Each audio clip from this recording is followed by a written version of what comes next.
Minecraft, 10 things you must do once you enter the Nether. Before we start, I would like you to hit that red subscribe button so you never miss out on any of our videos. Hey guys, what's up? Welcome back to Zesty Craft. Here in Minecraft, 10 things you must do to enter the Nether. Number 10, take a deep breath.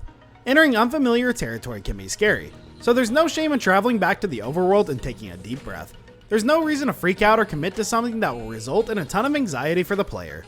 It seems scary or off-putting, but most of that is due to it being slightly darker than the player is used to. Explore at a reasonable pace and don't be afraid to slowly increase the time spent on Nether over the time as it starts to become more familiar and less alien in overall feel. Number 9, look for the Nether Fortress. The Nether Fortress is a structure that spawns in the Nether and is essentially a castle of sorts. It is the only place to obtain a maroon brick found in the Nether and is home to various enemy spawns. Players looking to either fight wither skeletons or secure a blaze spawner will need to find the Nether Fortress if they plan on accomplishing their goals.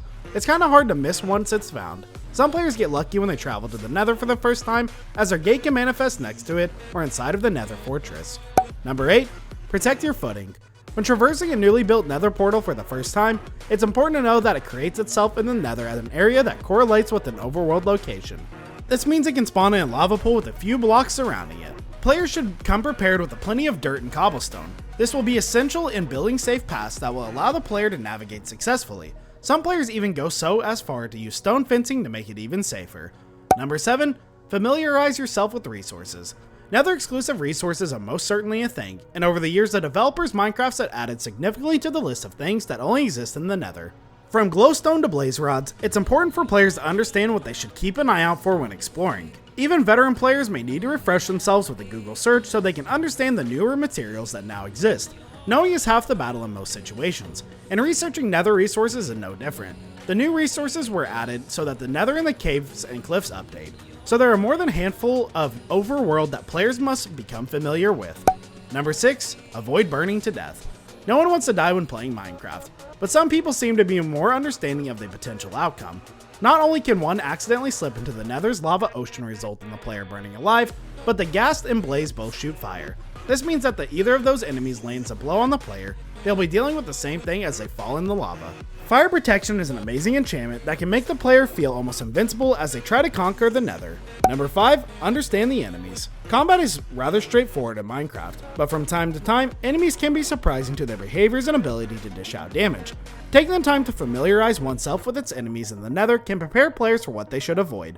Knowing that the winter effects of the wither skeletons can kill the player, unlike poison, is really important. Blaze only comes from spawners, which means that if a player runs into them, they know that a spawner is close by. Lastly, don't ever attack a zombie piglin under any circumstances.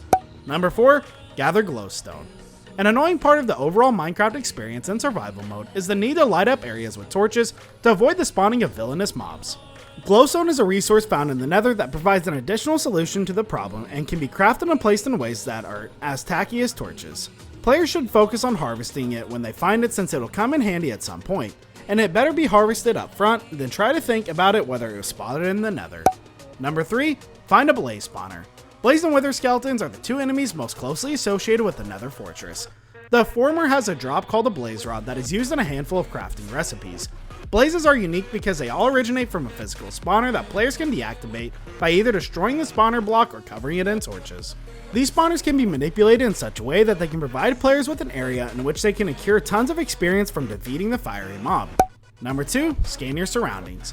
Humans are strange creatures that share many similarities, but have plenty of characteristics that make each one pretty unique. When it comes to exploring, there are those who take in what's right in front of them and others who observe the entire picture.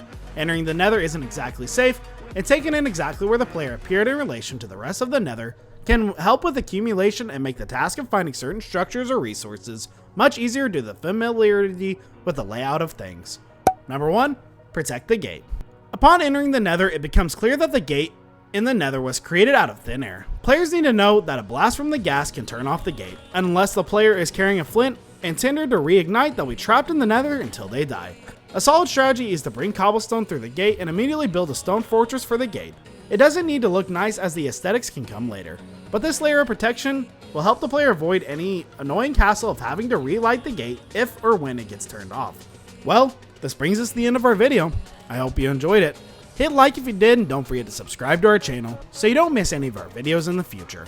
Also, watch the next 2 videos that are on your screen because I'm sure you'll love them. With that, I'll see you all in the next video.